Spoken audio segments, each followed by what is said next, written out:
Welcome to Surviving Sarah. I'm your host, Sarah Bragg, and this show is a place where I get to cheer for how people are contributing to the world and be a megaphone for their story. And I hope that this episode will inspire, encourage, and entertain you to survive right where you are. So if you like this episode, give it a little thumbs up, and if you love it, click the red subscribe button below. Now, pull up a chair and join the conversation.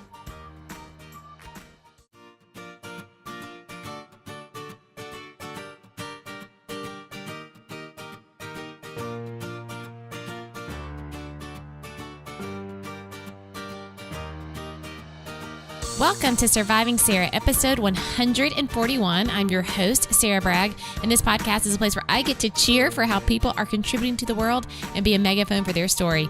And I hope that this episode will inspire, encourage, and entertain you to survive right where you are. It's that time again for another crossover episode with my good friend, Melanie Dale. Each month, Melanie and I sit down and have a conversation about a topic that we are both surviving and that we need to lighten up about. So one part of the conversation is here, and the other part of the conversation is on her show, Lighten Up with Melanie Dale. So after you listen to this one, be sure to hop over to her podcast and listen to the other half. This month, we're going to talk about our emotions, and most specifically, the emotion of anger. We talk about the last time that we were both angry, and whether that was, justified or not. We talked about those things. We talk about the things that tend to trigger our anger. There's, internal things and external things. We talk about really also how to help control that anger before you explode like a volcano. And we give a whole lot of great tips in here as well, like resources that have helped us. So it's a short episode packed full of helpful things when it comes to managing our emotions of anger. So pull up a chair and join the conversation. Well, I am happy to have my friend Melanie back in person, not just online. Yay. In your beautiful new podcasting studio. I know. It feels a little different. It's not like in my kitchen. We're actually in a room. It smells new in here. Did you paint or something? No. But it's a pretty new home. I mean, it's like 5 years old or something. Okay, yeah. Well, it smells like new car in here, except new home. Fancy. It smells like new home in here. Fancy. Yeah, it's really pretty. And I do feel like we're a little bit fancier because we have a door that we shut. I feel like we need teacups. Mm-hmm. The service that will be bringing us coffee when needed, we just ring a bell. There we go. Right. It's a podcast service. A little crystal bell. Yes. That sounds great. That sounds like me. The drive was a little longer. I'm not going to lie. I felt like I was in the bowels of Cobb County. Well, and for the record, it's only like 2 miles away from our old house. No, it's definitely like 10 hours longer. Exactly. I don't know. The math doesn't add up to me. No.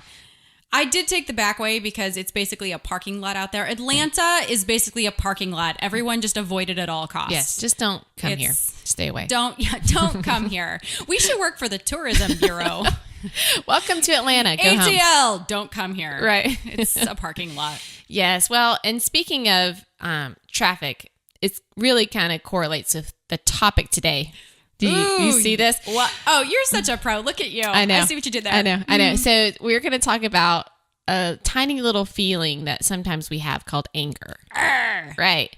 And I want to talk about, as we get started, the last time we got angry, which I feel like for me is usually involved in traffic. Traffic is a thing. And my children. Well, yes. That small little thing that always somehow gets me angry. Yeah. Do you remember the last time that you got angry with them? I mean, this week, I have one kid in particular who knows how to push all my buttons. And isn't that the truth that everybody has? Yeah, everyone has the one kid, you know, that, I don't know, personality-wise, or they're just really good at it. And I can go all day and feel amazing and so proud of myself. And then there'll be like that one thing right at the end where I'm almost on the home stretch. I've almost made it. And then I will totally lose my temper. Like just one last thing. Bedtime is usually when that comes out. Like you've played so well. Mm-hmm. You've made it like it's like the strategy. Yeah. Like you're like patting yourself on the back. And then I don't know what happens at bedtime. Is there some kind of like, I don't know, book that our children have read when they were born? Like it was like, this is how you should do at bedtime. Yeah. For me, the trigger for me with anger is usually some kind of disrespect. Oh yeah.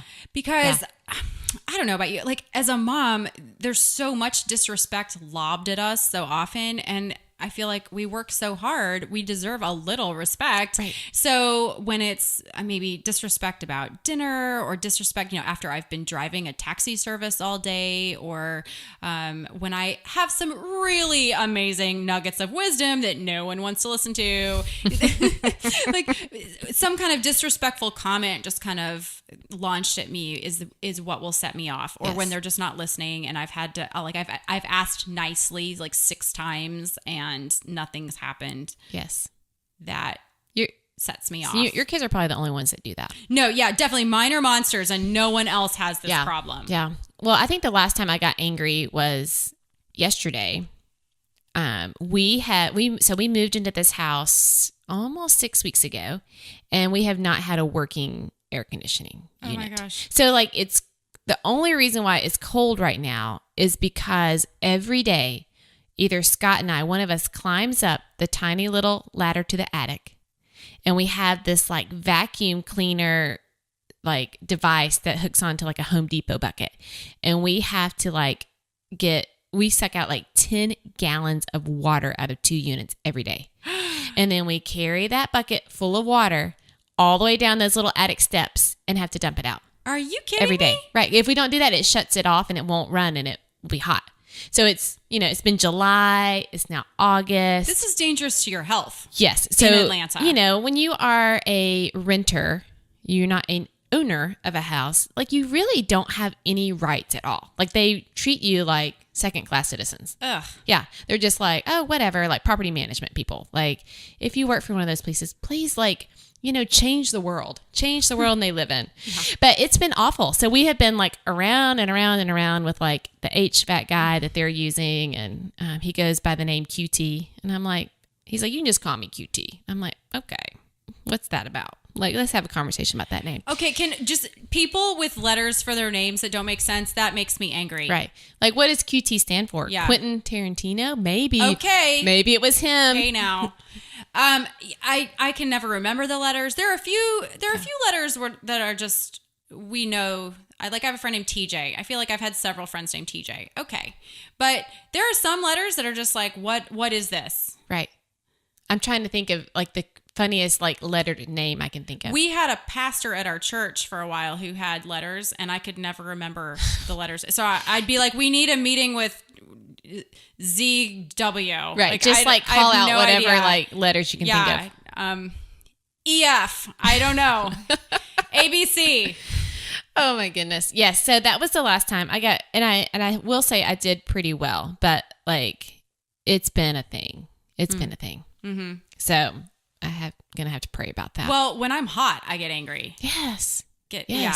Well, and you've got like kids who are like sweating, a dog who won't stop panting because it's like 89 degrees in our house and it's 110 outside. Yeah. So you're like, you can't do anything.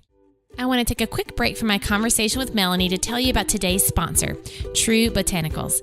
Most skincare products on the shelf involve some sort of trade-off. Either they're loaded with harmful chemicals, but they work, or they manage to have clean ingredients, but then they do absolutely nothing for your skin. True Botanicals believes that you shouldn't have to choose between skincare that's safe and skincare that's effective. You deserve both. With the help of leading researchers from top universities, True Botanicals bottles the highest quality natural ingredients, creating luxurious formulas that are as potent as they are pure. Third-party clinical trials verify their product's efficacy. Their Renew collection for aging skin outperformed Creme de la Mer, and their Clear collection for acne outperformed Proactive. Prove that non-toxic skincare can not only be as effective as conventional skincare, but it can be better. And True Botanicals is the first skincare company to have its entire line certified safe for people and the planet by the nonprofit Made Safe, America's first non-toxic seal. Go to truebotanicals.com now to get free samples and receive $20 off orders of $40 or more off your first purchase with the code SURVIVE. Now back to the show. Well, do you feel like you have, I would not have characterized myself as an angry person. No, I thought I was amazing, and then I had kids, and then I realized, you're like, I ranked pretty awesome on all charts. Yeah, when you're living by yourself, or maybe you're like a newlywed, or no, I mean, I probably just in general had a little, the anger heated up a little bit when I started sharing my space with someone, maybe. Yes. but I still felt like I was okay. But Yeah. then the kids came along and I was like, oh my gosh, I'm the worst. Yes. What is it? So let's talk about that. Cause I'm the same way. Like I, taking those like strength tests, like strength finders. And I was like positivity harmonizer. Like those were like my in the 20s before Sure. children. That's what I was. And I'm like, and I took it again like a month ago and those were not on there. They're like, you're no longer positive and harmony. And so I think what happened, like, what is it about, having kids and those things that really push you to like this emotion to rise up and come out? The pressure has risen. There's more pressure on me. I think when I used to have space around me to figure something out, so maybe something stressful came along, but I had space around me to process that on my own and in my own time, and I could take time to form the right words and maybe, sit down, #coffee and Jesus, and, you can get a lot accomplished internally when you've got some space around you. But when you have kids pressing on you and they're all talking at the same time and they all have separate needs that you're supposed to handle and you're absorbing their stress and their needs and you have your own and maybe something at work happens and like all of a sudden you don't have enough space around you to process it and it explodes. Yes. It's like a volcano that has been like, Yeah. It's been like brewing and then. Yep. You go full Pompeii on everyone around you. I'm that way. Like, I think, I think about external triggers and internal triggers. And I think one of those for me is that lack feeling like I don't have control. And so obviously, parenting is, if there's ever a thing that you don't have control of, it's parenting. Mm-hmm. Like you sort of can control like a 3-month-old, sort of like, you can't, they'll cry sometimes and you can't fix it, but you like you control their schedule. And so I think I spent all my like early years, like trying to control to make sure everything's okay. Cause I don't want to feel that like stress. I don't want to feel anxiety. I don't want to feel out of control. And then when it goes out of control, I just don't know how to handle it. Right. Yep. So like we were I was taking Scott to his office and then it was the first day of school and then I was going to go hang out at the lake with my friends. And so I was already running a little bit late and then having to drop Scott off, like added this like, timetable that I had not planned for. And so like we got to a red light and then we were waiting. He's like, well, you could go this way. And so I went that way and then I got like stopped by something else. And I was like, like I probably said some choice words. That's shocking. And I know I don't ever say those things. But it was one of those things where I was like, I realized it was the lack, like feeling like I'm going to disappoint others, the lack of control with the time. And it's I like, hate disappointing people. Yeah. Right. And so it can come out. And Sinclair, that like later that day had the exact same thing happen. Obviously she wasn't driving, but it was something that like she was nervous about disappointing others and being late on something. And I was like, oh, this is like, I see this. I understand this. This is because the pressure we're putting on ourselves to, not be late, to not disappoint others, to make sure we do it all right. Mm-hmm. There's so many triggers, I feel like, for me. Yeah. And what I'm hearing in talking about this is something that helps us with our anger is having margin. If we have some margin, then we're able to process a little better. It's when we run up against it and we run out of margin and we're at the edges of our life that's when the anger happens. Right. Well, and I think that's what it is. It's recognizing the trigger.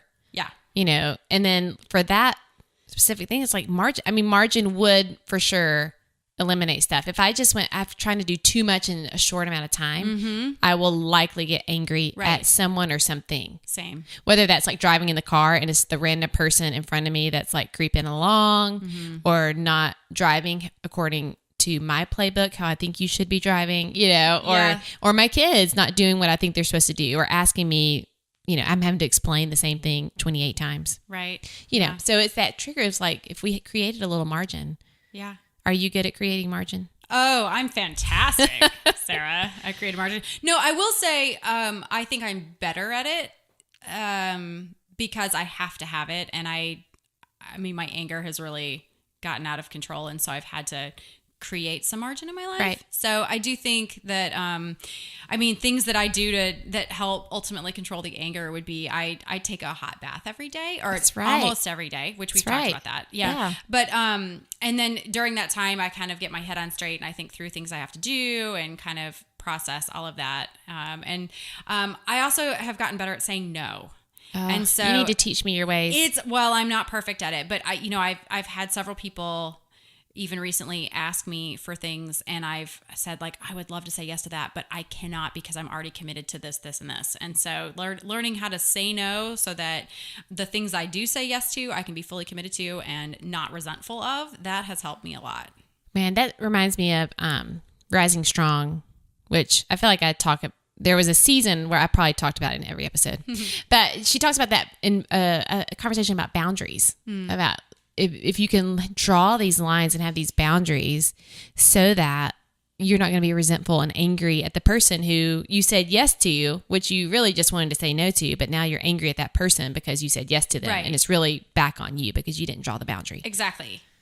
It's on you to come up with the boundaries you need. Yes. Yeah. Did you, I don't know, how comfortable are you with like talking about your feelings, especially like feelings of anger, like to other people? Do you feel, I don't know, like if I were to be honest about that, like what will people think? Or, how do you feel about that? Therapy's helped me to be able to talk more openly about my feelings. And I often feel like I don't have feelings, or if I do have feelings, they're usually feelings of anger. Yes.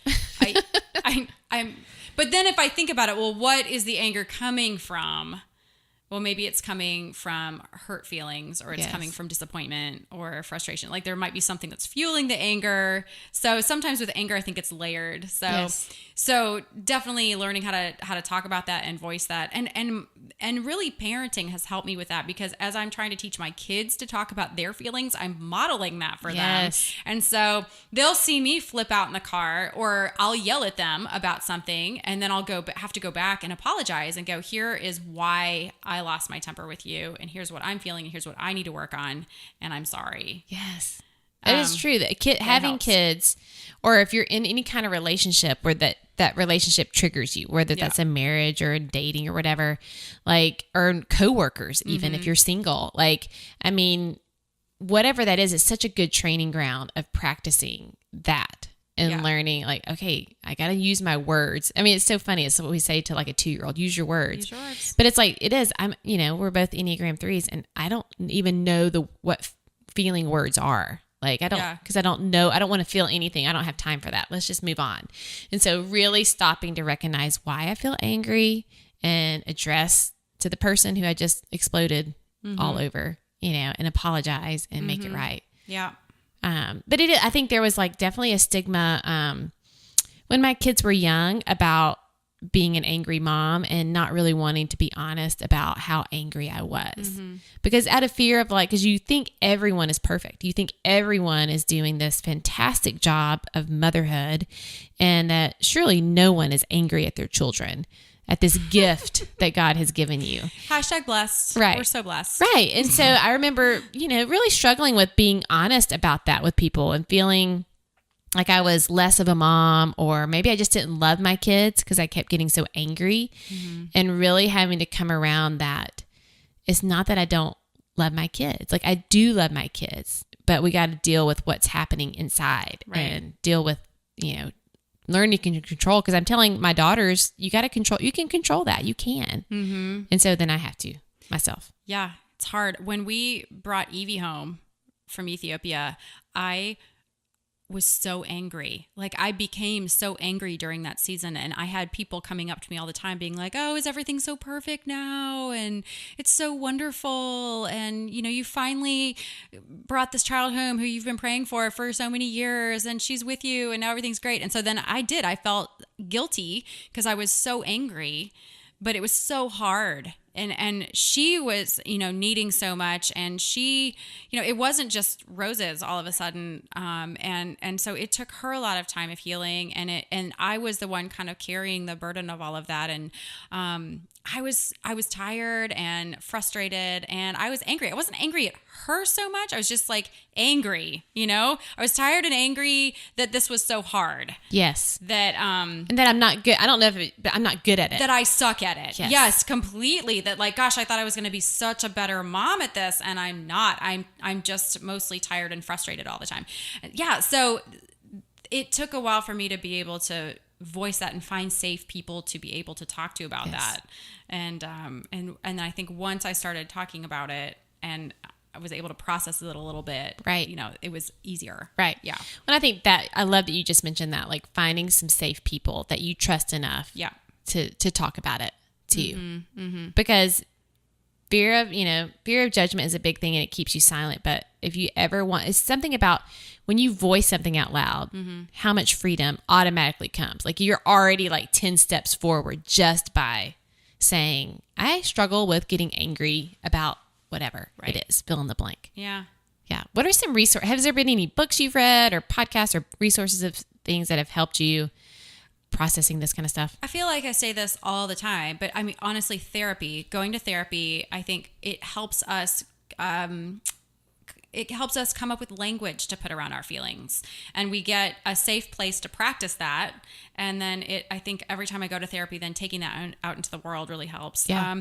And then I think for me, finding conferences where I could find other adoptive parents, that helped me specifically about that, of finding other parents who felt like they also were not nailing it and able to process that with people who are going through similar things. So finding conferences, finding a mom's group like at a church. There was a group that I found. It wasn't even my church, Sarah, but it was like down the street from my church, and they had a mom's group, and I showed up tired and angry and just kind of over it. And I sat in a room every week with people who were kind of going through who were also tired, similar.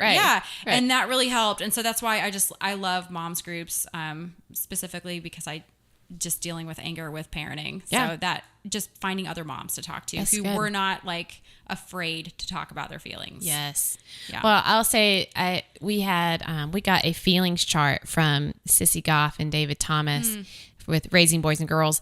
And that has been good for me. Like I got it for the girls, but it's been also good for me to really go, okay, well, look at this. What are you feeling? Which I think you find in counseling. Like counselors, I know a counselor did that to me once, like hinted me. And I'm like, oh, I didn't know there are all these feelings that I could choose from. Oh. Maybe I'm feeling this and that and this other thing. And you could feel multiple feelings at the same time. Who knew? Yeah. And so I think that has been helpful because it not only is it helping my kids, but it's helping me to name, because I think that's where you have to start. You have to start with that emotional vocabulary and start putting words around it. So because you can't, help anything if you don't know what it is. Right.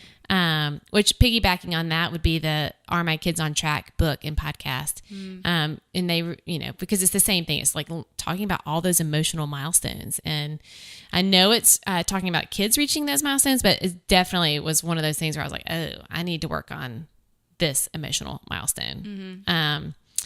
Another one early in my like parenting, I had a kind of a mom mentor tell me about, it's called She's Gonna Blow by Julie Barnhill.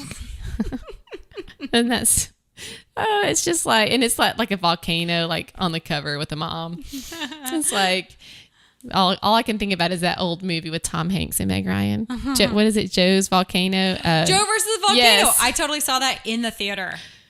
We just dated right here. Dated ourselves. Good. I like it. But she was on Surviving Sarah as a guest one time, but that was really helpful because she was very honest in that book. Like she talked about like even a time where she threw her kid on the bed. Like, and I'm like, I've done that. Like, where you like toss them down, like you're a little bit too forceful and you're like, oh my gosh, what is happening? And so she really talked about, really recognizing what was going on internally and how it was coming out and really taking steps to stop the anger.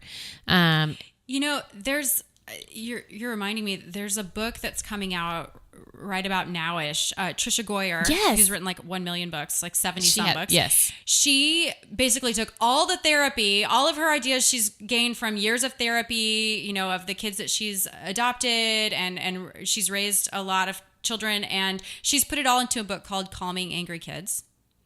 And it's also for us as well. So it's Yes. calming our own anger, calming their anger. Like, what do we do with anger? Yes. And so it's a very honest book Yes. filled with resources. Well, and I think that it is such a felt need.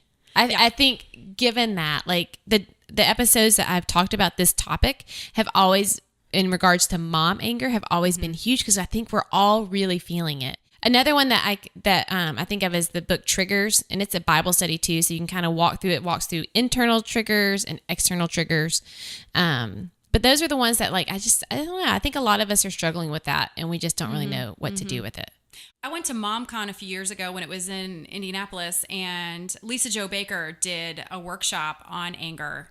And I mean, it was like packed out. There were women in the hallway trying to get in. I think there were like 600 women who were all packed into this room to hear. And so it made me realize, like, this is something we all deal with. And she did like a top 10. I think she has that as a resource on her blog. At least she did at one point, but like a how to deal with anger as a mom. And that was really, really helpful and just kind of validating too. Yes. Yeah. You're not alone. You're not the only one. I'm thankful for the women out there willing to admit that they're angry and willing to admit that this is a problem and that they struggle with it. Well, and I love that these women, because all these women that we've mentioned that are writing these books, like the vulnerability that it takes to tell the stories on yourself, because there's such a shame that can come with it, especially in our culture. Like we talk about bullying, we talk about, all these things, and there's such a shame that can come with it. And obviously I'm not condoning like child abuse, but we also like, we teeter around the edge going, oh, is this like, if someone sees me like spank a kid, or, there's people who are going to like say, that's awful, so I feel like there's so much pressure, back to our pressure point, that we get so nervous to respond in any kind of way. And then, so when we do respond big, we feel very ashamed. I do a lot of putting myself in timeout. Yes. Which the bathtub Mommy can be. needs a timeout. Right. Well, and I think, I was thinking about, what is one thing we could do this week? And I feel like we've listed a lot of things, like about the margin, like taking a look at your calendar, like where are you stressing and maxing yourself out? Taking a bath. What can you do to like feed your own like mental sanity, like for a short minute, or find and when community. You do feel angry, think about the layers involved in that, like what's causing the anger, and pinpoint it and name it. Or finding community. You talked about finding community, people that you can trust, people that you can be honest with. These books. I feel like there's a lot of great opportunities for you to go, I'm going to do one thing this week that's going to help. And again, I say this week, but it's like, what can I do today? Because tomorrow I'm probably going to get angry again. Like, it's a daily process. Right. The HVAC guy is not coming back tomorrow, so I shouldn't get angry at him, but I'll likely get angry at someone else. So it's doing the work of going, okay, just today. Let's focus on today and have a win today, and not get stressed out that I'm just going to like be this angry person till I'm 107. I hope that you realized that you are not the only one who struggles with anger after listening to this. So, maybe I thought I was the only one, but clearly Melanie does too. And she was sitting right across the table from me. So no, there are two people on this planet who also don't struggle with it. But I know that a lot of us out there struggle with it, because I've had a few episodes talking about this very thing. And those are some of my highest downloaded episodes. People really feel, I think, a lot of shame around feeling angry. And I just want to say, like, do not let that shame define you. Do not take that on as part of your identity. Your anger, or the fact that you may struggle with being angry, does not define who you are. That does not define your worth. So get up, brush off the dust off yourself when you feel like you have like struggled and fallen and yelled and screamed and kicked. Just get up and dust it off and try again, because we are all right there together. And it's what I say to my girls all the time. We all make mistakes. So hear that today. We all make mistakes, but we get to stand up and try again. I mentioned this in the episode, but I would love for you to listen to the Are My Kids on Track podcast. This was one of my favorite things that I have done with David Thomas and Sissy Goff and Melissa Trevathan. We had the best time. And personally, it was like free counseling for me. But it's the Are My Kids on Track podcast. There's only 13 episodes, and each episode is under 30 minutes. And it contains so much good, helpful information when it comes not only to what we talked about today with like the emotions, and one of those being like anger, but also the more emotional, other social and spiritual milestones. So it's super helpful. I cannot recommend it enough. You will not be disappointed with it. And let's not let the conversation end here. Come find me at Sarah W. Bragg on Instagram or Twitter, or Surviving Sarah Podcast on Facebook. Be sure to listen to the other half of this conversation with Melanie over on her show, Lighten Up with Melanie Dale. Thank you so much for listening. And as always, I hope this show helps you survive a little easier.